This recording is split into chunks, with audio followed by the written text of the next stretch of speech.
Salut, c'est Trado, content de vous retrouver pour la préparation de la semaine de trading. On va commencer par le CAC 40 qui est en train de construire une résistance ici à 82,20, 81,30. Ceux qui ont un biais baissier peuvent tenter de chercher des signaux baissiers dans cette zone en mettant un stop de protection au-dessus de la zone bleue ou alors en utilisant la méthode des ATR. Ceux qui veulent acheter, par contre, pourront attendre un retour sur les 80, 73, 94 pour chercher un signal haussier, stop de protection avec la méthode des ATR ou alors, par exemple, en dessous des plus bas qui ont précédé le signal haussier.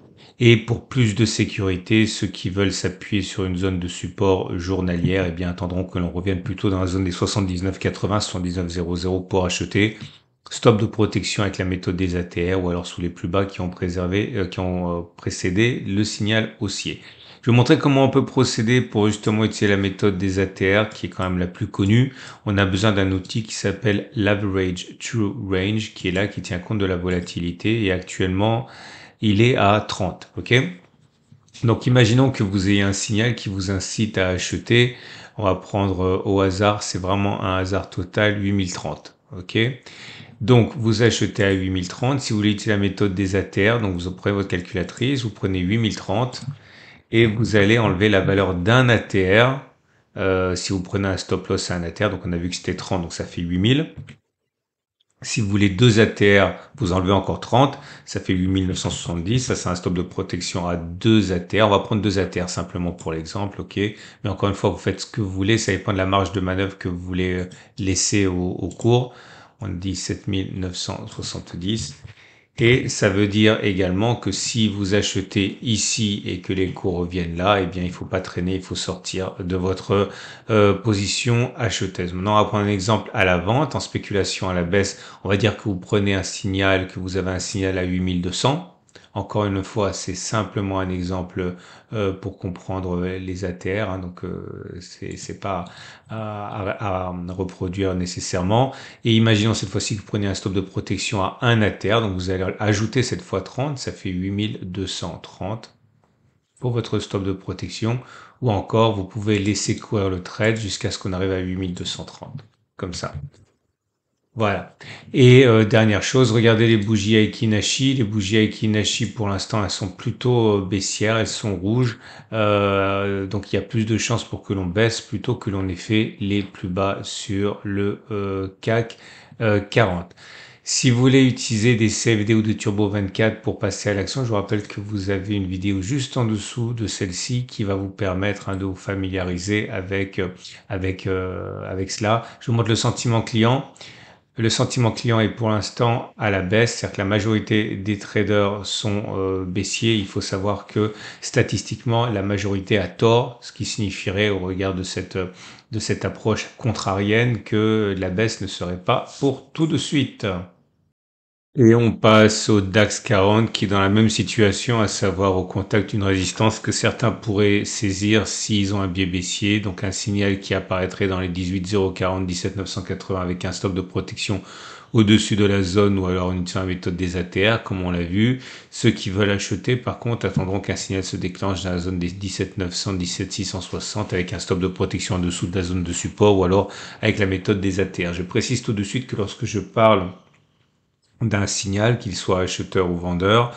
Je fais référence à ces dizaines de signaux dont je parle quotidiennement dans ma vidéo du CAC 40 pour IG. N'hésitez pas à vous y reporter si vous n'avez pas de signaux d'achat ou de vente attitrés. Eh bien, ceux que je présente et qui sont testés avec vous peuvent effectivement vous donner des pistes de réflexion. Donc, c'est dans les vidéos quotidiennes du CAC 40. Hein.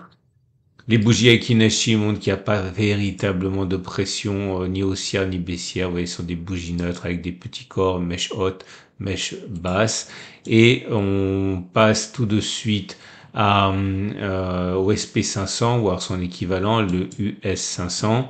Comme vous pouvez le voir, on est sur support pour le coup. Là, donc ceux qui ont un biais haussier peuvent utiliser des signaux qui apparaîtraient dans cette zone pour acheter stop de protection sous les précédents plus bas avec, ou alors avec la méthode des ATR. Ceux qui veulent spéculer à la baisse, par contre, attendent plausiblement un retour et un échec sur les 51,90, 51,60, stop de protection au-dessus des plus hauts qui ont précédé le signal baissier, ou avec la méthode des ATR, ou au-dessus de la résistance. Les bougies Aiki-Nashi indiquent que la pression est plutôt neutre là aussi, puisque vous avez des bougies mèche haute, mèche basse, petit corps, c'est de l'indécision avant tout.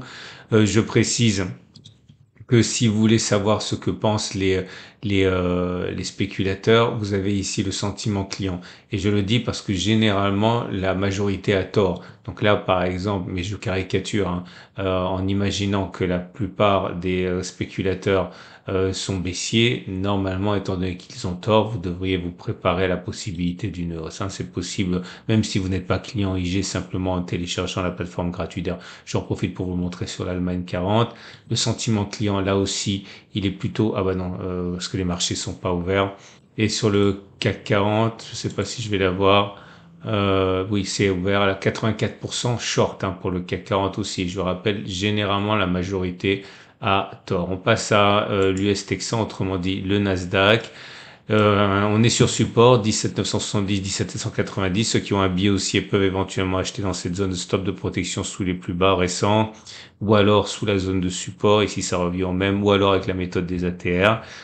L'autre possibilité, c'est de prendre son mal en patience et d'attendre un retour sur les 17 660, 17 300 pour acheter avec le même type de stop de protection.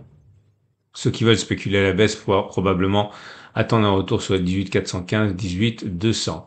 L'euro-dollar, la reine des paires de devises, est dans une situation également où on est sur support. 1,0894, 1,0868. Ceux qui ont un biais haussier peuvent acheter dans cette zone, soit maintenant, soit en attendant un signal d'achat, stop de protection, sous la zone bleue, ou alors sous les plus bas récents, ou encore sous la méthode des ATR. Là aussi, les patients peuvent attendre un retour sur 1,0811, 1,0693 pour faire la même chose. Ceux qui veulent spéculer à la baisse vont probablement attendre un échec sur 1,0980, 1,0961, ou alors les indices 27 qui correspondent à une résistance journalière qui a été inscrite, hein, il y a maintenant de plusieurs semaines. Les bougies Aiki-Nashi indiquent que là aussi, il n'y a pas clairement de direction ni de pression. Hein. On est sur un régime de petites bougies, mèche haute, mèche basse, donc rien de bien marqué. Et on termine avec Bitcoin. Comme on peut le voir, une petite zone de support s'est créée ici. Elle me semble pas extrêmement solide, mais en tout cas, elle fonctionne. C'est 66 500, 64 540. Ceux qui veulent acheter peuvent le faire sur cette zone stop de protection en dessous des plus bas qui ont précédé le signal haussier, ou sous les plus bas inscrits ici, ou sous la zone bleue. Bien sûr, ceux qui veulent attendre un retour sur 64 159 250 pourront compter sur un support journalier et pas un support intraday. Les vendeurs attendront plausiblement que l'on aille sur 73 850, 79 900 pour saisir un signal baissier qui apparaîtrait. On a fait le tour. Je vous rappelle 3 choses. La première des choses, c'est que si vous avez trouvé ce format utile, vous pouvez le liker, ça me fait plaisir, ça lui donne de la visibilité sur YouTube. Vous pouvez vous abonner à mon format. La mise à jour de cette préparation de la semaine de trading, c'est toutes les semaines le lundi matin. Et également, vous avez sur l'onglet communauté de ma chaîne YouTube. Il suffit de vous rendre sur ma chaîne YouTube dans l'onglet communauté. Vous allez avoir des alertes qui vont être mises par moi lorsque je vois que l'on est en zone d'intervention. La dernière, ce sont des actions, ça vous intéresse pas forcément. Mais voilà, la dernière alerte, c'était l'alerte Nasdaq, hein, juste avant qu'il y ait la hausse à laquelle on a assisté. Donc n'hésitez pas à aller compulser régulièrement l'onglet communauté de ma chaîne YouTube. Et enfin, si vous voulez découvrir le trading avec les Turbo 24 ou les CFD avec mon partenaire IG, vous avez un lien en dessous de la vidéo pour ouvrir un compte de démonstration, et également une autre vidéo en dessous, un tutoriel pour apprendre à utiliser les Turbo 24. Tout ça, c'est également en dessous de la vidéo. Excellente journée. À la semaine prochaine pour la mise à jour de ce format, tout de suite pour d'autres vidéos, et tout au long de la semaine pour les alertes dans l'onglet communauté de ma chaîne YouTube.